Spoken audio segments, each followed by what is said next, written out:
In one Yes. of my research, the older adults said we are living as a human beings, but we have no life.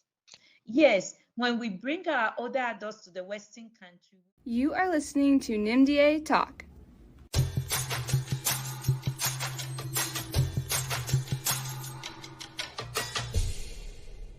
Hello, everyone.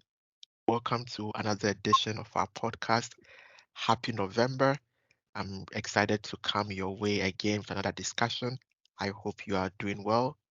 Today, I have another guest doing a very interesting project, and I'm going to let her introduce herself. Hello, who do we have here today? Hello, my name is Vivian Pupulampu. I'm a faculty member at the University of Regina at Saskatoon campus in the Faculty of Nursing. Thank you, Vivian, for joining us today. Are you a researcher? Are you a teacher? Are you a lecturer? What do you do at the university? Okay, good question. My position, the portfolio that comes with it, I do all the three. Okay. I teach, I do research, and I'm also involved in community service. What's the focus of your research? My research is focused on older adult population, and also I do research on nursing education. We are going to jump into it right away. But before we do that, I know that in our pre-call, you told me about the fact that you lived in Nigeria for during part of your childhood.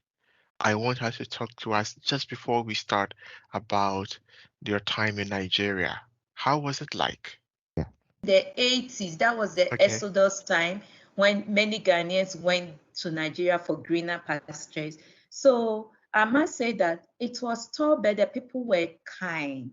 Wow. You know, Yeah. they accepted us as their own. For Mhm. instance, we were supposed to pay school fees as foreign students Mhm. at elementary and particularly at high school, not the elementary. But I remember at a point they just overlooked it, principal, because it was tough for my mom to Yeah. pay fees for us. And so they just overlooked it. And I remember it was only once that I actually paid school fees because we were sent home not being able to pay the fees. And I went back to my mom and she found money for us to go and pay. But after that, throughout high school, I never paid school fees again. So I believe they overlooked it. And so you have very fond memories of Nigeria then. I do. And I actually wrote one of the languages in my senior secondary school exam, that's Yoruba.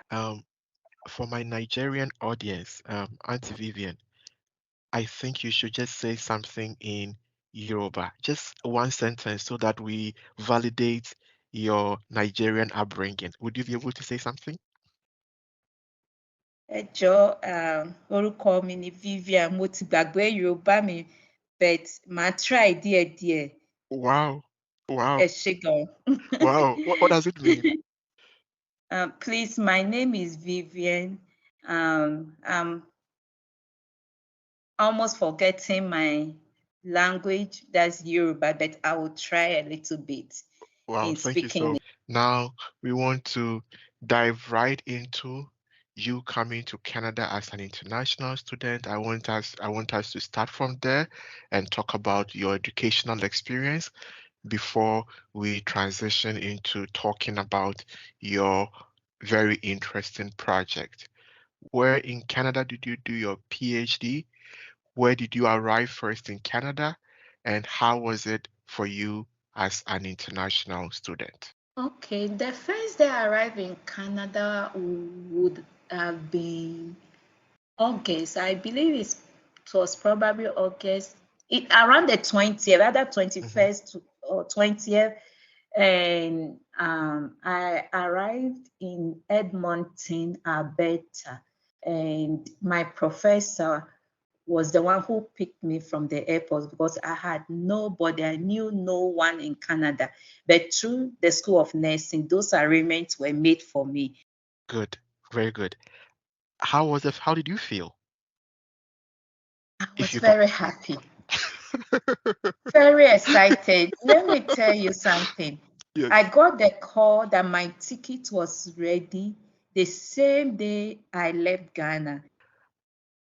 When you were doing your PhD, thinking back to your experience as a grad student in U of A, are there any lessons or is there anything that stands out to you for a prospective grad student from Africa or from anywhere in the world having the same dreams that you had as a young person growing up in Ghana? Um, what lesson did you learn from your PhD that you would want to share with us? One lesson is that there's a big difference between studying in Africa. Mhm, Here, the writing style is very different. You really have to expand, support your argument with references, and it has to be your story. Even though it may be on the same idea, but by the time you finish the paper, it's not cut and paste of people's paper. So you really have to paraphrase, you really have to write the paper that by the time you submit it, it looks different from any other one that has been presented, even though the idea is the same and you have referenced people. So how to get to this point to make the transition is a big shift. I mhm, must tell you, I did so many things. I took English classes, undergraduate English classes, couple of times. I went to the academic support center, couple of times. I made sure that I brought myself to the level of expectation here in terms of graduate writing level. Go Second ahead. one I Mhm, want to say is having that humility. We have come to Western country.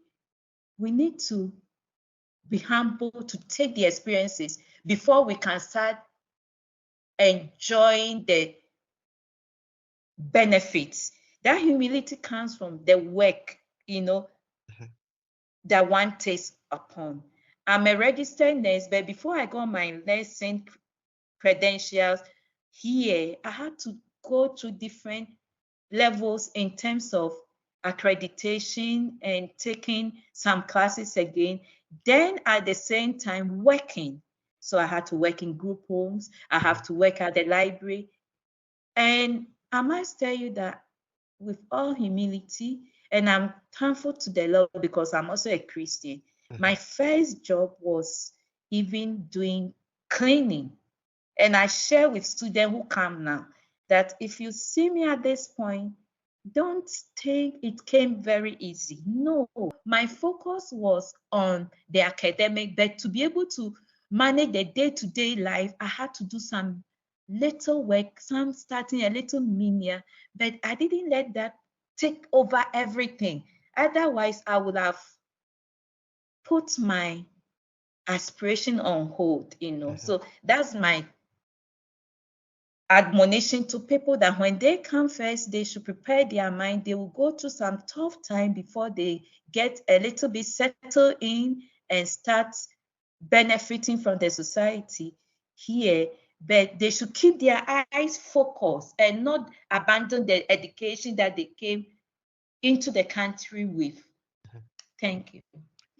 Well, thank you. So what I hear you say, and I think you are saying it very clearly and very passionately, is that people should be prepared for that transition mentally. They should expose themselves to all the resources and utilize all the resources that are available to them, be it language resources, be it taking some of the undergrad classes if they need to, and that sense of determination in order to achieve their dreams. I think that that came out very clearly. What area of nursing do you specialize in? My specialization is in two areas: nursing education and geriatric nursing. That's older adult care. Oh, older adult care. That's very Yes. interesting. Auntie, one of my fears in life, one of my fears No. in life is getting old in a Western country. Why? Because when I first came here, that was the first time I had ever seen a care home, which is having a lot of old people live by themselves. And I'm always afraid of that, that you have an institution where old people are left to, because as you know, I'm growing up in Africa, we always had our grandparents living with us or living in a bigger family home. Have you always had a passion for old people? Yes, I've had that. And let me address your fear first. Thank you. I Um, appreciate that. Yes. the stereotype with long-term care is not just with immigrants, but even the mainstream people, Hmm. Canadians, also have that anxiety with long-term care because older adults, as you say, have been relocated from their homes and put in an institution. But if you study older adult care, then you would also appreciate the way that we do health professionals at long-term care, because usually before somebody goes there, it means their care is not being met in the community. Mm. They are not able to meet their activity of daily living. They are not able to take care of themselves because they are living with chronic conditions, and family members may not be able to do everything for them. If family members can support them, even here in Western country, we advocate for having older adults live in their community, in their homes, because that's their preferred place. That's where they've lived. That's where they build their livelihood, you know. Mm. I've been told you are doing a very interesting project for elderly Black people. Is that correct? Yes, it's correct. Okay. Why elderly Black people? Well, my passion for this project in supporting the social inclusion of older adults of African descent, which we call Black, started from working in long-term care facilities here in Canada in the western part, and also as part of my work as a university professor, I'm supposed to be involved in the community. So I chose to volunteer at a HAP club Mhm. that was run by the Saskatoon Council on Aging. And my observation was that Black older adults were not attending the HAP club. And Mhm. even in the long-term care facility also, there were not many Black older adults. And the few that were there, sometimes I felt they probably were not well understood in terms of culture, what they need, their food, um, dressing, communication, social interaction, how we are community oriented, And so the whole purpose of this project was first find out from older adults that are living here in Saskatchewan. We started with Saskatoon. How has it been going for them in terms of connecting to the society, Mhm. being socially engaged? Because as human beings, we are supposed to be social beings, we know. And we know also that social isolation and loneliness is very high among older adult population. It doesn't matter if they are mainstream older adult, that's Caucasian or racialized. Social isolation is very high among the older adult population.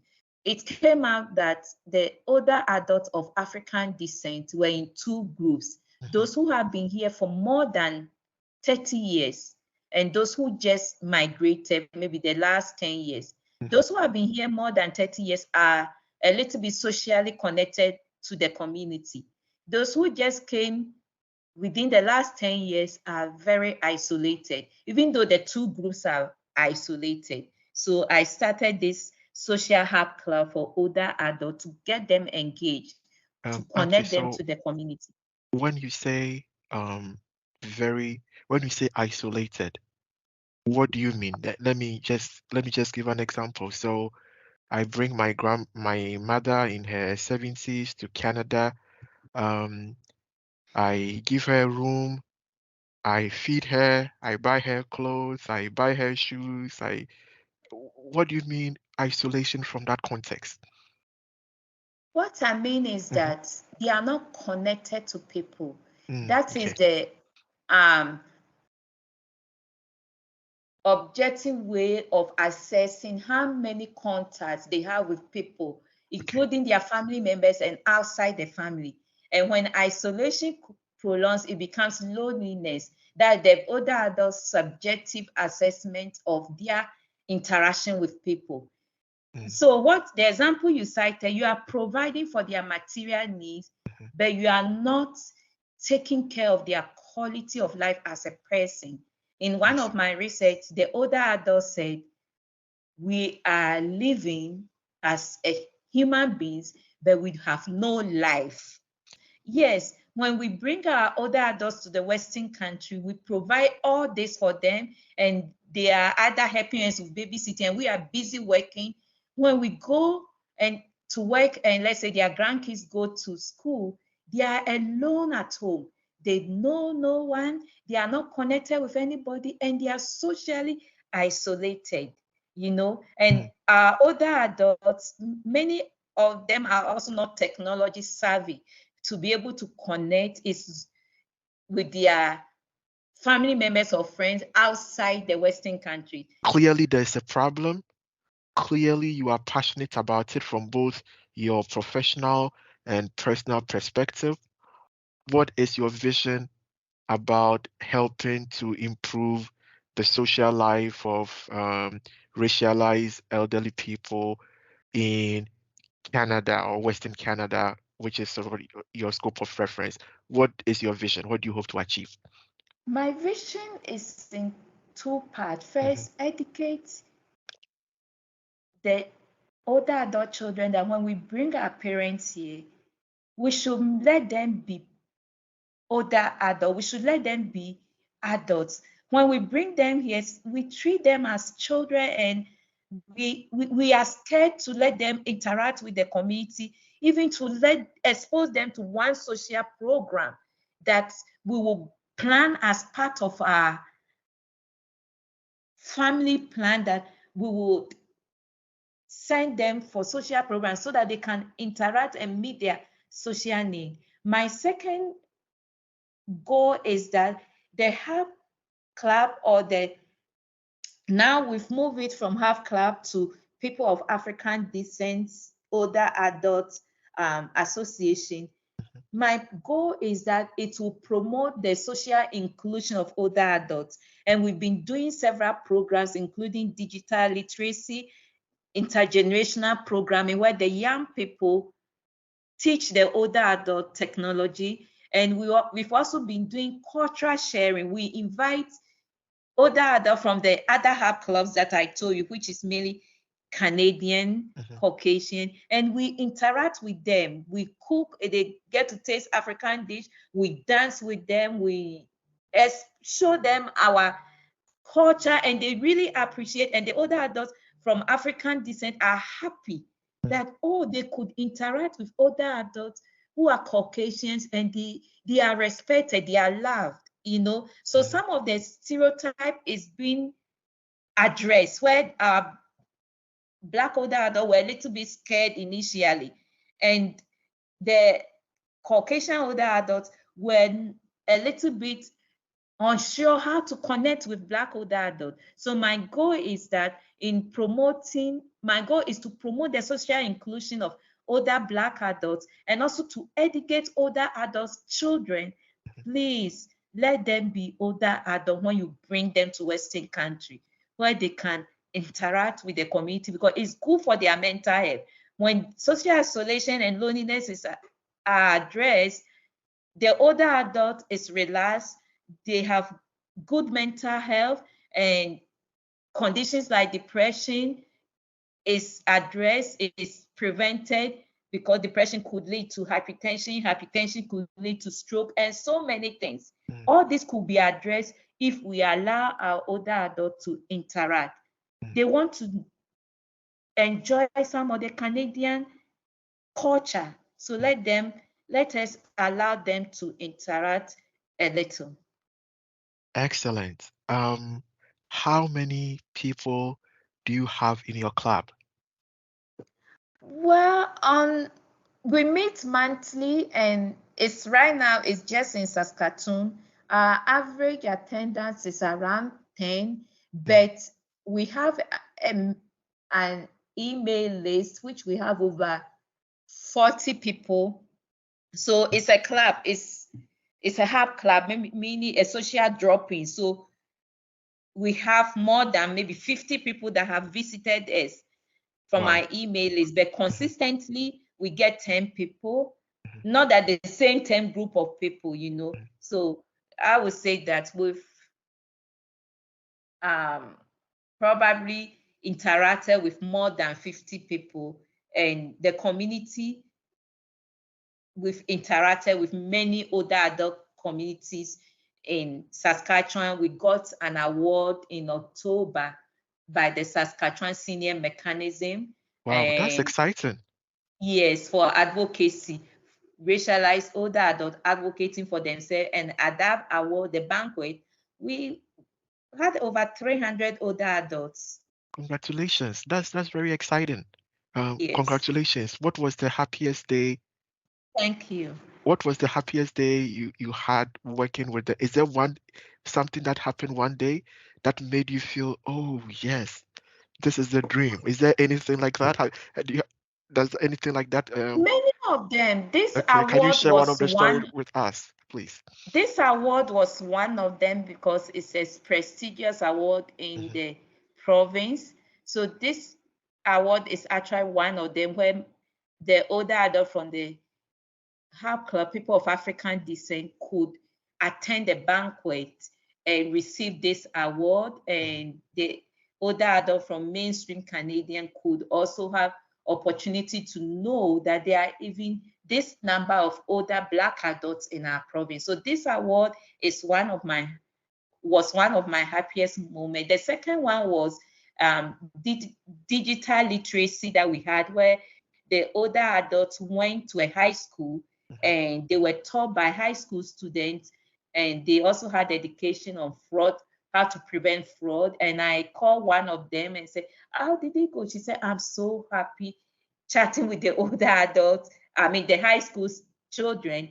And this young high school student were Caucasians, but they need to know, they need to meet our older adult, interact with them. And that's how the society will gradually get to understand Black older adults, give them the support, the respect, and everything, you know.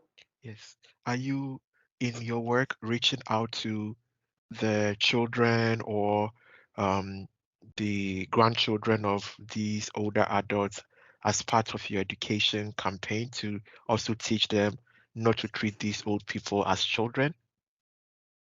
Or That is that's a good. long-term goal? It's a long time goal. I'm yet to do that. Based on analyzing the various projects, realize that the adult children protect their older adult parents so much that they don't want them to go out. They are afraid. I don't Hmm. know what. Hmm. So at this point, my research team on one of the projects, our goal is to write some preliminary findings, find Black ethnocultural groups, present it to them, and even I will do some presentations that please reduce the policing of your parents. Let them attend this program. I must tell you that our programs would have had more members, but people don't want their parents to come. Mm, Some are afraid, but it's a social program. We are just open, you know, yeah. Well, to I think you are everyone. doing an amazing job, and m- maybe you do the whole Canada in the very near future. Do you see that happening? Amen. I claim it as a Christian. Yes. In Okay, Jesus' name. Let's amen. wait till then. Okay, so Yes. I've really enjoyed this conversation with you. I think I would at some point in the not too distant future have you back. But it has been a big learning session for me, and the amazing work you are doing to reduce loneliness, depression, and help improve the quality of life for our older people. I know that's just one part of your very elaborate research profile portfolio. I know you are doing a number of different things, and I think it would be really interesting to have you back at some point to talk about the other interesting piece of work that you are doing. Before you leave, one of the things I always ask my guests to do is to put themselves in the shoes of a young person listening to us and thinking about life, thinking about the future, thinking about opportunities, thinking about dreams. Maybe I'll take you back to your time sleeping on your bed in that bungalow in Nigeria and dreaming of the future. Now think about a young person like that. Put yourself in those shoes. What would be a piece of advice, a word, an admonition from your own life, from your own lived experience that you would share with that person listening to us? I would say that the person should not Mhm, give up on their dreams. I'm mhm, a Christian, so I mhm, pray. I like how you said go back to the bungalow when you were mhm, sleeping in it. mhm, I would always pray to God because I saw the toughness of life, and mhm, I was crying most of the time that Lord, please help us. So this is how I have been able to go through life, my faith in God. mhm. So I would tell the young person, hold on to your dream, but you also need to have faith. Mhm. Mhm.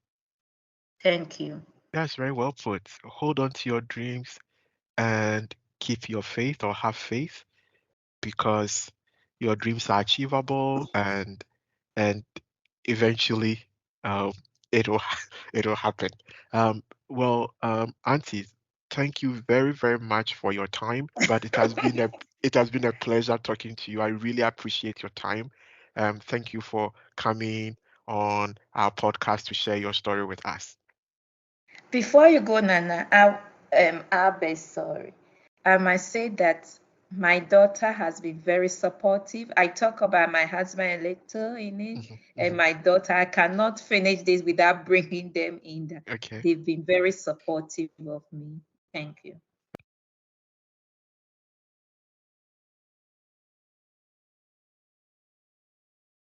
Excellent. Thanks for sharing. Now we want to dive right into you coming to Canada as an international student. I want us to start from there and talk about your educational experience before we transition into talking about your very interesting project. Where in Canada did you do your where in Canada did you do your PhD? Where did you arrive first in Canada?